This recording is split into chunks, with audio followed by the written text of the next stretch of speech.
to use curiosity like a muscle. And we think that you can operationalize curiosity to be a tool for how you listen and how you speak. And you start thinking, I wonder what really might be happening for that person in front of me and how I might be a bridge to them as opposed to pull away from them. Why knowledge matters. Welcome, I'm Yannick, your host, and now joining me, Jennifer Edwards and Katie McCleary, to discuss their book, Bridge the Gap. What a timely book, and I'm so fortunate to have both of you now on the show because you're truly not just bridge builder but also game changer, truly. So really, really fascinating, incredible book. Bridge the Gap, breakthrough communication tools to transform work relationships from challenging to collaborative. Thank you so much for joining me, both of you. Such a blessing to have you. Thank you. Thank you for having us. This is exciting, and it's exciting times to do this work. Yeah, indeed it is. And meaningful that you reached out given how many phenomenal people you've had. And just thanks for your passion and being curious to continue learning all the time. Well, and you are truly part of these extraordinary people, which I truly, truly believe. But before we start, I want to know, I know it might be a Hercules task, but who is Jennifer Edwards and Katie McCleary in just one sentence? We are two women who are passionate about relationships, and we believe that equipping people with emotional intelligence and actionable ways to have great conversations matter. Wonderful. And now, Jennifer, it's your turn. But actually, I love that you actually describe both of you. But I also want to know you personally. So who are you, Miss Clearly, in one sentence? And then also Jennifer, please. Jennifer Edwards. I am a creative and conscious strategist who really loves people and wants to see them thrive. I love that, Katie. I'm a door opener who helps people find things they never knew out about themselves and achieve them.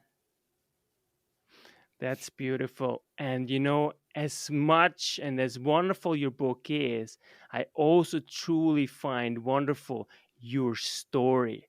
And before we dive into the book, let's talk about your story, how you two met and how everything ultimately unfolded. Let's start with Miss Edwards and then we will switch to Miss McCleary. Well, Yannick, it starts out with us not even wanting to get to know each other. We were actually introduced, and it was a stormy night, and both of us were like, what can we do to get out of having a glass of wine together? We had enough friends, and we're like, I'm not sure I really want to meet this person. And Katie, we walked into the door of this wine bar, both with a bit of trepidation, and in the end, found out that wow, it was the biggest miracle we could have created, right? Yeah, absolutely. And I think that what's important to know is that we were both prejudging each other based off our labels. And this friend just kept saying, get to know her to both of us. And so when we sat down and had that glass of wine, which we both committed to doing, I would say within about 3 to 4 minutes, we knew that we were with the right person. And that even though that other person was really different than us, we could definitely find ways to be friends. And so I'm glad we listened to our friend and not our gut. Yeah. And it's so wonderful because today, really, in this polarized world, a Democrat and a Republican is always like cat and mouse, right? But you truly bridge the gap between one another. And one thing also people have to know, usually if you don't live in the United States, people have a tendency that's normal because you think like, well, you can kind of talk badly about the US because it's the big guy, right? but everything that happens in the US ultimately spills over, right? In Canada, Yes. in Europe, everywhere, right? And so obviously everything that happens is, it's also an adversity, of course, but ultimately it's also an opportunity. And that's why it's so beautiful, and what you truly showed us, that Yeah. it is possible. And ultimately you gave birth to such a wonderful book. And so, but let's first also talk a little bit about your common denominators. What Mhm. is something that you discovered that you never thought you will discover from each other, Miss Cleary? Yeah. So Jennifer is super, super smart. And I'm going to say that I'm super smart too. And when you get two smart, bold personalities in a room, competition can happen. And so we made a really intentional choice to be iron sharpens iron. And Jennifer, you have a great saying about a coin. And I really do think how we found our common denominators. Yes, we actually believe that we represent two sides of a coin. And in America, it's a heads and tail representation.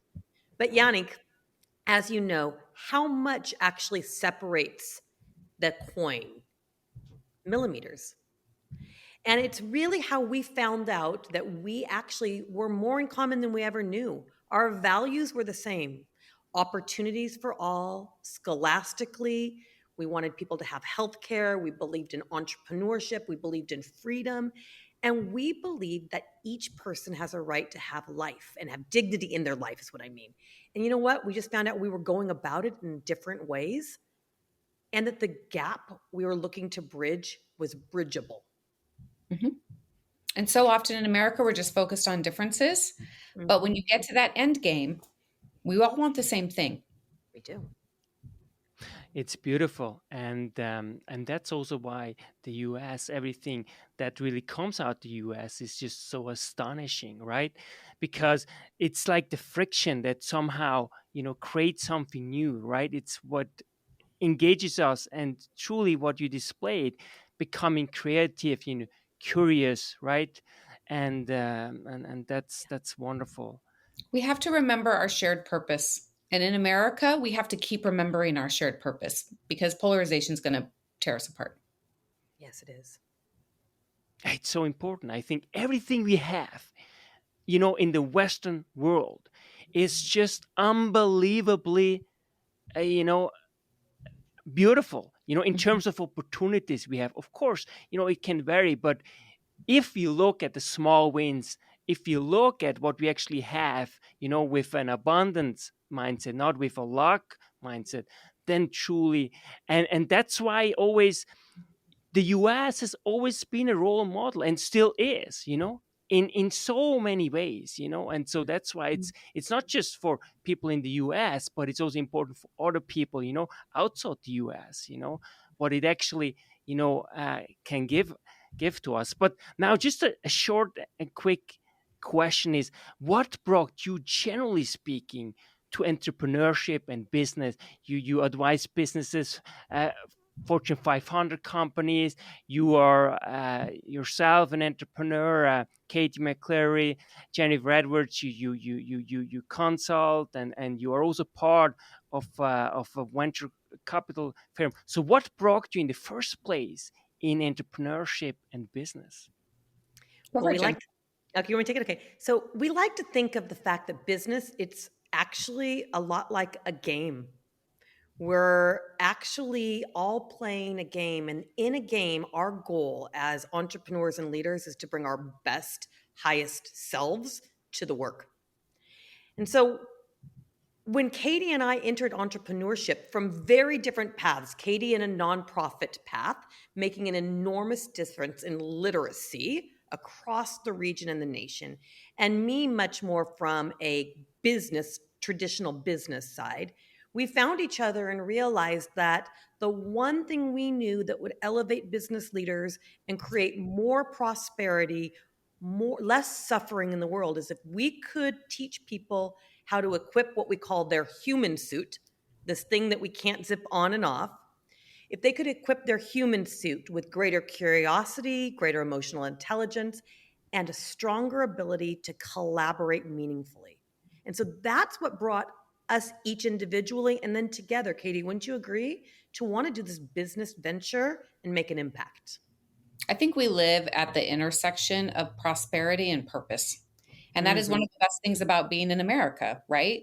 We have a ton of opportunities in which to achieve and pursue happiness. It is written into our doctrine. Well, happiness is not just about making as much money as possible and buying a dream house. Happiness is about purpose. And purpose for us as social creatures comes from connection, communication, collaboration, shared purpose. And so we have all these businesses, schools, nonprofit, social B corps.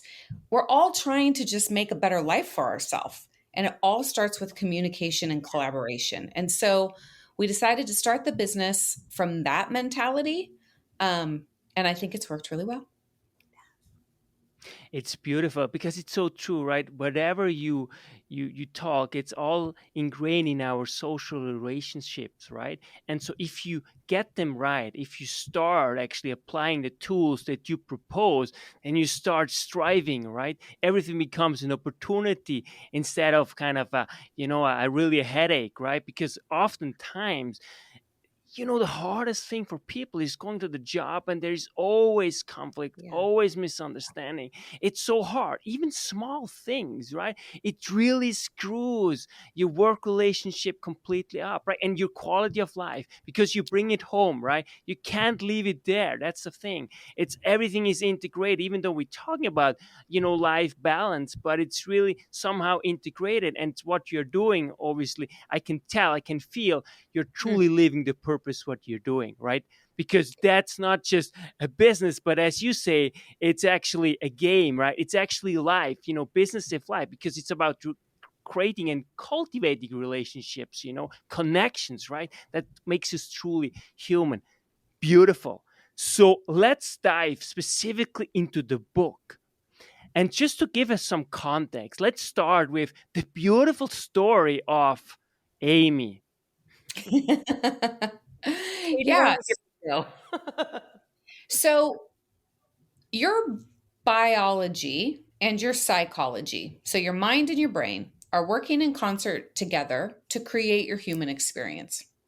And we have this little cluster of cells way in the back of our brain called the amygdala. It's talked about a lot, and it's responsible for your survival, for flight, fight, freeze, all the things that we do when we feel under pressure. We have shortened the amygdala as Amy, and we personified her as an frenemy. Amy is always riding shotgun on your shoulder, scanning the environment to say, am I safe? Am I valuable? Am I understood? Am I accepted? It's not just about a bear coming out of the woods and trying to eat you. It's about your identity. She's keeping that safe too. So we have to contend with Amy, this like powerful impact player and invisible force that shapes how we confront the world. And in particular, how we work through issues of identity, communication with someone who is very different than us, who has a different way of thinking, being, and doing. Yeah, it's so important just to know, the fact that, hey, there is something in our brain that really has a huge impact on us. And so we can actually, based on what you're presenting, ha- holding it in check to some extent so we can still function reasonably, right? You're talking about the prefrontal lobe and just the reasoning and the optimism, so that you can actually connect, right, with one another. And so that is so crucial. Yannick, thank you for mentioning that, because one of the gifts people have said that the book has created for them is I didn't feel so different, so alone, so odd. It was a big awareness for a lot of people that, oh my goodness, I have a cluster of cells sending a chemical cocktail that's kind of at times mucking up my thinking, diminishing my creativity and collaborative skills, that's making my words go sideways. And so the book, especially in the first part, is really meant to normalize and help us all understand what we're up against so we can make really intentional choices about how we show up and bring those skills forward. Amy's going to make you defensive. And Yep. if you want to have any shot at collaboration and communication with a person who's different than you have to lower your defenses, which means you have to be aware of Amy because she's running the show and you need to run the show. It's beautiful. And you really dive into so many aspects. So let's really go a little bit more deep into the 4 C's, why it is so important and why you have to show up in a certain manner in order to Yeah. make your work relationship, effective and constructive. Mm-hmm. Go for it, Jennifer. Okay, well, we have 4 C's that we're passionate about, and they're all intentional choices that we bring to have more collaboration, greater emotional intelligence, and really conversations that can relieve pressure and create connection. So the 4 words we like to bring are clean, curious, collaborative, and care. Katie, why don't you take the first 2, clean and curious, and I'll take collaborative and care. Okay, sounds good. So one of the phrases that's throughout the book and in everything that we teach and speak about is how you show up matters. You can only control your own response, energy, reaction. You can't control what that other person is going to do or say. So we want you to show up in the best optimal conditions to be able to connect and collaborate. So you got to show up clean. And what we mean by clean is Amy is not gunking and mucking you up. You're not showing up so emotionally charged that you can't get yourself under control. So show up clean. Because when we show up clean, we downregulate all that stuff that's making us go crazy, and our words become more responsible. Step 2, we want you to show up curious. We're all wired for curiosity. Think about toddlers that explore their world. The research shows that after the age of 25, our curiosity about others and other perceptions in the world plummet. So we have to use curiosity like a muscle. And we think that you can operationalize curiosity to be a tool for how you listen and how you speak. And most people will say, well, I'm a really curious person. I ask a lot of questions. It's not about that. Curiosity is an energy. It means that I'm willing to suspend myself, my thinking, and be quiet and present internally and externally to be curious about another person's perspective. Those are the first 2 C's, clean and curious. And Katie, what you said is like clean and curious are the beginning accelerators of how we can show up and can create trust and respect with another person. And really, the 3rd C, collaboration, is really about the power of listening and the power of what we call the invitation. And when we want to show up collaborative, one of the most powerful questions we can ever ask another person is, Yannick, how can I show up for you? How can I partner with you? How can I move from me and my ego to we and what's possible? So the book talks a lot about specifically collaboration is an energy and it's also a skill to bring. And finally, our 4th C is this word care. Care is the glue of any relationship. And we like to say it's like a pair of glasses through which you choose to see the world. It's what you put your attention on. And if you put your attention on care, the judgment that's poisonous really stops. And you start thinking, I wonder what really might be happening for that person in front of me and how I might be a bridge to them as opposed to pull away from them. Yeah. That is beautiful and it's so critical. But just quickly, one thing I want to know in terms of the book and your collaboration. When and how was it like, yes, you know what? We gotta write the book together. Because let's face it, a project together, even just 2 people, it's really difficult. It's really, really difficult. It's outstanding that you actually could do it. So let's just quickly walk us through the process from each perspective, how this unfolded and also how long actually it took. Yeah. Mm-hmm. Well, I'll start, Katie. So we spent the first 6 to 8 months dancing around each other, figuring out who each other was, what the character consistencies were of each other, and really wrestling with issues. We were in the middle of racial issues in America, cancel culture, polarization, fractionalization, an argument about masks and vaccines. And we watched how and if we could have conversations with high respect, even if we had different perspectives. And then how willing we were to listen to another's truth to understand their perspective. And so I'll start with just that, Katie. You can finish, but that's how we started. We started by truthfully testing with truthful conversations and stretching and scratching each other's brains. So Jennifer and I have both read a lot of thought leadership books and a lot of leadership books, and that helps right off the bat. What we saw missing was actually equipping people with how to listen better, how to express better curiosity. What are the things that I need to do, the frameworks in order to have better conversations?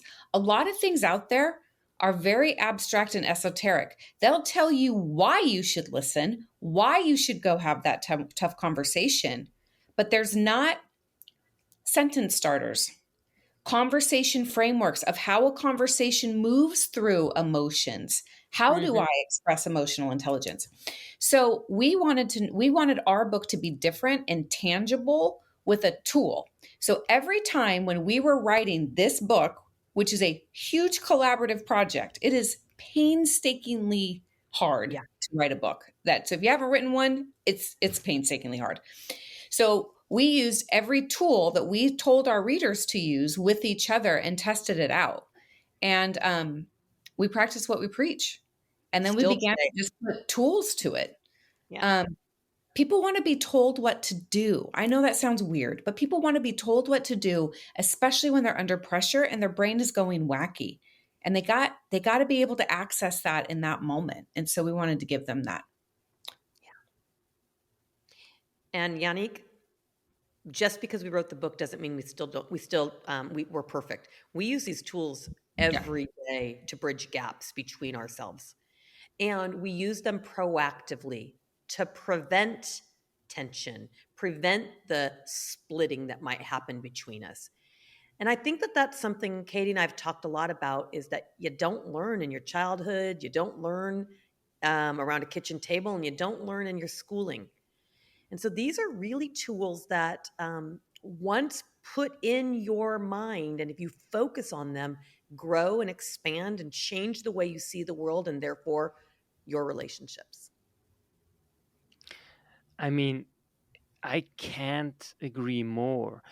And what I learned so many important tools because I thought like, well, the way I ask people question in order to de-escalate situation is like, but I started really doing very differently because of your book. It's such a, small things like, or tell me instead of what makes you think, or, or with these why questions, right? And it just changes the whole game. And one another is so important. I was always, and I feel like, wow, I was such a poor communicator actually.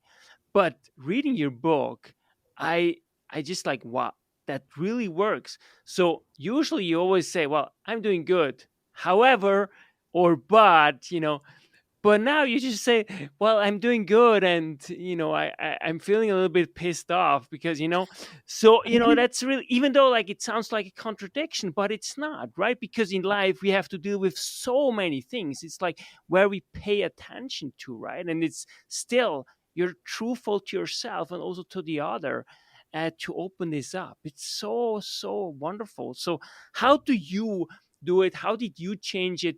And what do you actually do to show up, clean and caring? Because as in everything, what I, for example, do to get better at what you are telling me is I'm very, very strict with certain things, like for example, fitness and so on, right? So because it gives me a balance. So I get an edge, because as you said, it's not easy to actually apply it.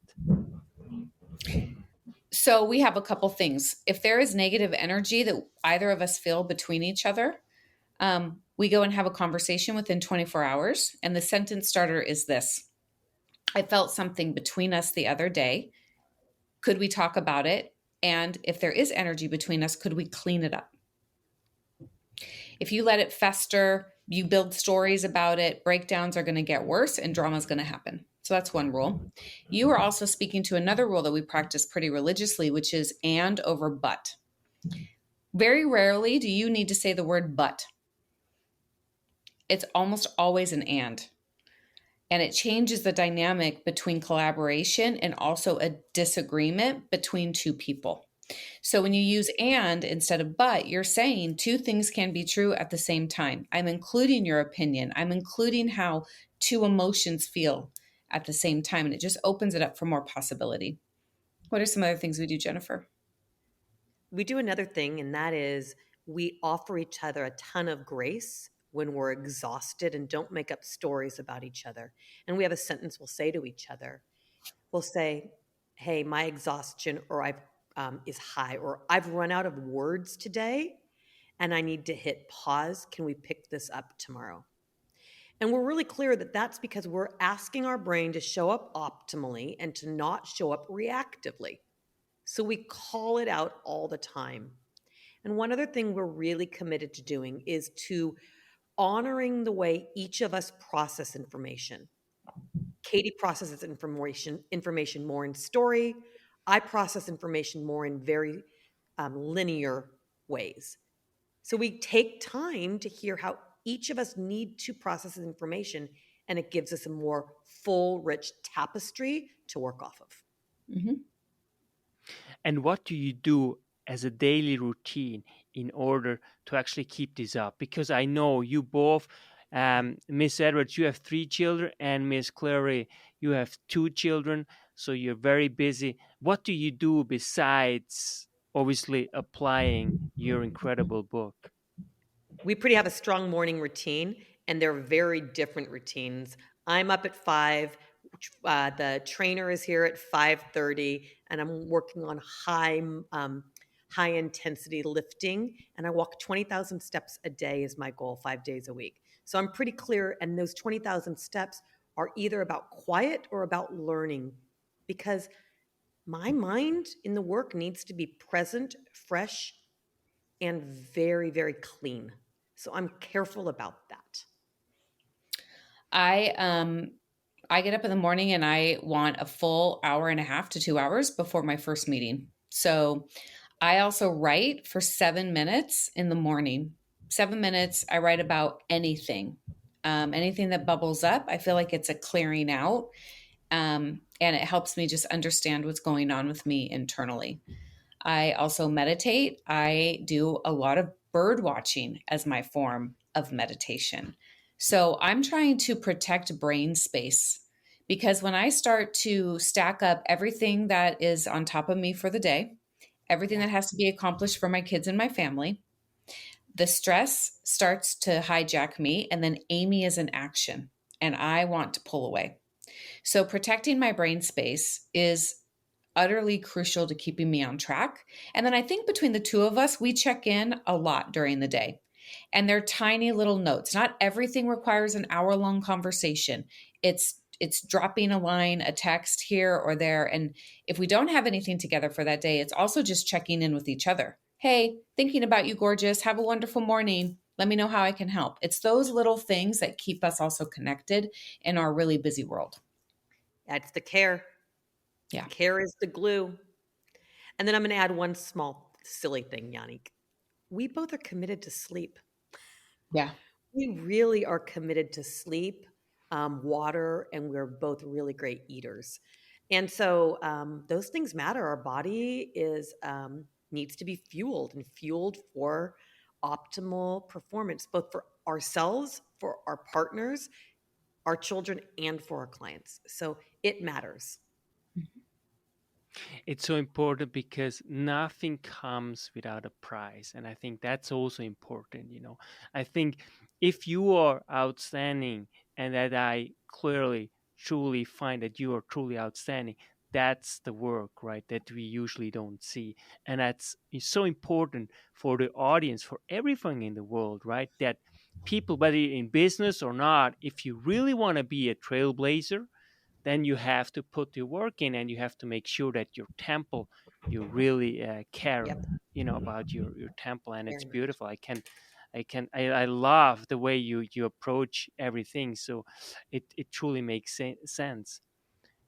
You're true bridge builder. Now there's also a saying that standing in the middle of the road is actually much more dangerous than taking a side. Mm, Hmm. Do you have the finger trap? I do. You want to show that? I think let's Yeah. let's use that. It's a great metaphor. So when you're forced to take a side, label yourself, and we can find great meaning and purpose in labeling ourselves too. When we're met with an idea, a person, a project, just something that rubs us the wrong way, you feel that tension in your body. And the natural human reaction is to pull away. So let's say that you're in this finger trap and you feel something's not right. I don't understand that. I don't want to do that. That's a lot. You'll pull away. That's it. You'll take a side and you'll find an excuse, a story, and evidence to do that. But how do I get out of the trap, Jennifer? The only way to get out of the track is to get to the middle of that road. And it means to lean in, to be curious, to suspend your existing perspective. And I love the verb to travel to another person's perspective. And once you travel there and you get to that middle of the road, you might find that you can build a bridge. Maybe not in the way you thought, but there are bridges that are able to be built if you stick in it long enough. That is beautiful. Wow. And I can I say this too. truly, The world wants us to be polarized, Yannick. It's Yeah. easier to sell stories. It's easier to sell products. It's easier to say you belong to this brand, this tribe, this identity, this label. Like the noise of the world doesn't want us to stand in the middle. And that's certainly true in politics right now. But there are so many more of us in the middle than on the fringes. There's so many more of us in the middle than on the fringes that we're not alone. And it's not that dangerous. It's just that our voice is getting lost in it. And that's what we really have to focus on is the middle voice, the third way emerging in a noise machine that doesn't want to hear it. Yeah, think of the American election right now, Yannick. You look at the Republicans and the Democrats, and um, in the middle is that lost center that would die to have another opportunity, another choice. But the two ends will make the choice. The middle won't. yeah, it's so true. And of course, but sometimes when you just listen to a clip or whatever, it is, and the Americans have always been the best in entertainment, right? It's unbelievable, to listen to whoever it is. Like, for example, even Donald Trump, he's just such an incredible narrator, right? It's incredible. So, and it is obviously people are busy, right? People, they work hard for their family and providing, and at the end they want to relax and watch some TV, and then you have this polarization. Obviously it's not easy, but it gives me a lot of hope. And I think the only thing that really moves us forward is having like people like you who give us hope and show us the way. And truly, I'm very, very positive in all that. Of course, we have to watch out. Coffee or tea? Very Four, important cup, question. 4 cups of coffee a day. And you drink a lot of iced tea. Oh, I do drink a lot of iced tea after 12 o'clock. Yeah, you do. You drink black iced tea. I Yeah. drink coffee all day long into the night. My father only drank black coffee. He never drank water, milk, anything. So I come from that breed of stock. It does not keep me up at night. I drink coffee all day long. I do. That is unbelievable. And you know what I find so beautiful is that it seems that you two are almost like best friends, you know? Hmm. So it really it's amazing to see that, you know, there is such this incredible synergy. It goes way beyond, you know, business, you know? We call ourselves work wives. This is a marriage. This is like if you're going to open up a business with someone and write a book and take stages and travel and grind as hard as we do, like you better be in it. Like be intentional about that. And so, and I'm not going to paint a rosy picture. Like we are very different, and we have breakdowns. But we're in a marriage. Like we care about each other. I'd say there's one thing, Yannick, we have kept that we are blessed to not have in our relationship, and that's jealousy or Yeah. envy, or it's really been remarkable. And maybe it's because we communicate so much and are so honest. We are truly encouragers of each other. And I want the utmost best for Katie's um, and what her true deepest calling is. And she wants the same for me. And there's nothing she wouldn't do for me and I for her. And it is a choice. And it's an easy choice now because we've built such trust and respect. Yeah. Without trust and respect, this would not be possible. No. I mean, this is true. It's almost, it really, it is an American story, really, that what you're telling me. It's just so beautiful, you know, and I find this is, it's truly inspiring, you know, and yeah, it's very touching. I love that. That's so beautiful. And yeah, wow, I'm so happy for you because to see that and also to just see, and it's also important for other people in general, like marriage or whatever it is. Love is hard work, right? It is. I mean, imagine, I can't imagine, but it takes work. I mean, you know, you have kids, you have I guess still a husband, or a partner, so it takes work. Yeah. Well, and I also want to add that, like, generationally, Katie and I are 15 years apart. She is married and she has a partner and is raising children. And I'm married to a man that's 65. And, you know, we see the world a little bit philosophically different than Katie and Nick do. So it's been really powerful, even in that layer, to understand that when you're born and how generations inform understanding of leadership and the why, what's, and hows of, you know, contribution and collaboration. It's been an enormous blessing for us to have that difference exist as well, because we understand a broader spectrum of the Mhm. society and of the people we're speaking with. Absolutely.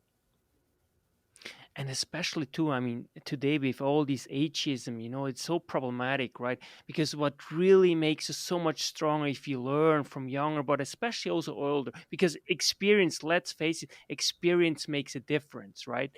And Yeah. so this synergy that you have, you know, different generation, how you collaborate, and the fact that you get so well along is again is another example of what is so lacking in this world too, because there's more and more this gap between generations, or Yeah. yeah, they screwed up our futures, and you know, and so on, and that is not helpful, that's not constructive, it's actually very dangerous. So it's really really beautiful to see that your relationship, and that's also a fact, you call yourself a work wife. Was it a challenge at some point in terms of your other relationship with your spouse or partner? No, it hasn't been. But I think that this goes to the generation thing is that it's not just about the age difference between us or the philosophical difference. It's a contextual difference. Yeah. So I love Marty and Jennifer. Do I agree with some of the ways in which they look at the world? No. But when I choose to look at the context from which they have those ideas or lived experiences, I mean, there's stuff that Marty knows that I do not know. But when Marty reaches across the aisle and, you know, gets closer in that finger trap if we're even in one, and he looks at my context as a younger person that has certain worries, fears, and concerns that maybe contextually he didn't have to deal with. That's where we can really find common ground. And so I think that both Jennifer and I are really blessed that we have two partners who are thinking lovingly about the context in which we're all just trying to operate and live our lives. It's when we don't understand that context that I think jealousy arises, misunderstanding arises, and they might get threatened. They've never been threatened. Mm-mm. So we're really blessed in that way. But I do know people who have jealous, close partners who just they can't handle that level of intimacy with anyone else in their life. We also have partners who have done a significant amount of personal Yes. development Yeah. and who are committed to having super intentional lives and intentional marriages and partnerships. And so, we with our partners, are always in a conversation of intentional attention. What we put our attention on will grow. And so, I'd say we work the tools in our personal relationships Yeah, we and do. professional relationships, and that changes everything. Yeah. What holds people back mostly to apply your tools and strategies presented in the book? A lack of self-awareness. Many of us, we talk about our boiled frogs. We're in the pressure cooker of life. We don't even know we're in the pressure cooker. That's just life, man. I am who I am. I can't change. I'm not the problem. They don't have self awareness about Amy, about the stories that are hardwired in their mind, in their limbic system. So, self awareness. What about for you, Jennifer?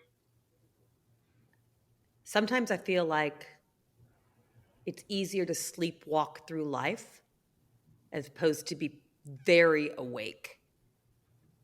And to be very awake means I have to be very clear that my attention needs to be on kindness, on being clean, on being curious, and on and over but, we over me, and to be still and present to whom I'm with. Those are not skills, as I said earlier, that we are taught, as children or in our schools or rarely around the table. So that's what holds us back, is even just the awareness and then the decision to take responsibility to be awake. Where should we start? Yeah. So I find myself falling asleep all the time. And it's a practice. It's how fast can I interrupt my pattern of jumping as opposed to being, to responding as opposed to reacting.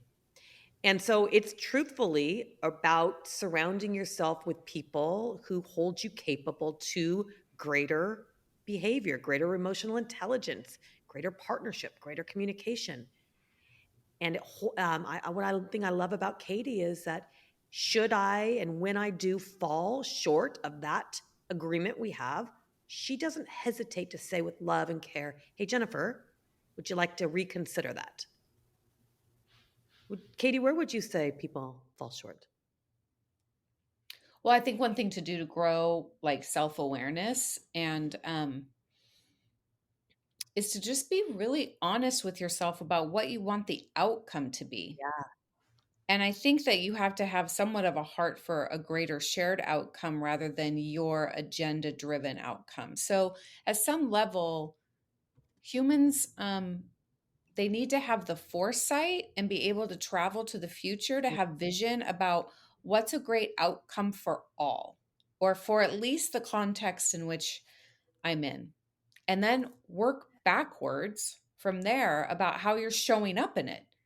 I mean, if I want to have an amazing relationship with my teenager and I want her to get good grades and I want her to go to college and I want her to be a responsible driver and choose great friends, what is my strategy for doing that? How am I showing up with her so that she can hear and listen to me? And so, in moments when she struggles, I struggle, I have to think about that first and then say, oh, my language, my listening, my energy, how I connect to her is valuable and strategic rather than just like getting on her butt because that doesn't work. It's thinking that strategically through things. That's the kind of self-awareness I'm talking about, because we all know that there's a bunch of jerks out there that'll say that they're the most self-aware people in the world. It's like, no, you're smug and you're egotistical. it's it's it's about having distance from yourself to say, how do I want to show up? What's the number one tool, your favorite tool? My favorite tool is using the question that opens the prefrontal cortex, and it's asking a question, tell me about, zipping my lips and letting that person share and have an experience of truly being heard. My favorite tool is that anytime I'm going to go into a meeting or an interaction, I take a pause for a second and I ask myself how I want to show up and what is the best outcome for this interaction, and knowing that that's the energy I'm going to show up with and being very intentional about it. It's a 30-second pause, but when you practice it over and over and over again, you show up more consistently and you can build better trust and respect that way. What makes you feel alive? Golf. And here's why. Golf is this interesting metaphor. You're out walking, you're on your own, every lie is different. Every time the weather changes, the entire shot is different.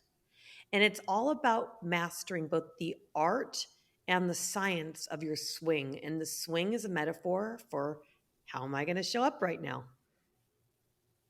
Brilliant. It makes me feel alive. I mentioned bird watching before. It goes deeper than that for me. Like, I'm incredibly invested in understanding animal consciousness and communication, and answering this question about whether or not animals are as intelligent or sentient as we are as humans. So while we spend, me and Jennifer, all day long talking about human behavior, emotions, and consciousness, I think that there's so much to learn from humans or from animals. So yeah, when I'm watching funny cat videos, funny dog videos, I'm also reading books about birds and animal behavior and loving them. And I love this insight into the natural world that I think can actually make us more human. It's beautiful. Actually, I love both. Me too. I love golf because it's really a game against yourself, right? It's really a mental game, right? And just watching the birds and just paying attention, right? As Ellen Langer really says, like, mindfulness is really actively noticing new things, right? It's not something, sketchy. It's truly seeing new things in the old and old things in the new, right? And it is not hard. It's just being truly present, right? So beautiful. Your number one advice to live a meaningful, purposeful, and fulfilled life. Go for it, Jennifer. My one word is build a community. Find a community, surround yourself with amazing humans, scratch each other's brains, and be encouragers and truth tellers. Beautiful. Mine is to protect your brain space. That what you feed yourself mentally is what you will experience in the world. Yeah. So feed your mind carefully. Beautiful. Thank you so much, Jennifer Edwards and Katie McCleary, for this true gift. Bridge the Gap. What a book, and as important, your personalities and who you are and for what you stand for. You're truly a blessing and a gift to myself and the world, and I can't wait to hear much more of both of you, because your work is clearly game changing, and it changes life. I read it in a book. It changes companies, the way they interact, people's quality of life, and just simply thank you so much for your time. Thank you. Thank you. Jennifer Edwards and Katie McCleary. That's why knowledge matters.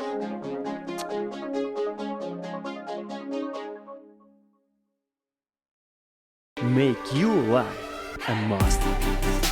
Visit now programs.d-ykm.com.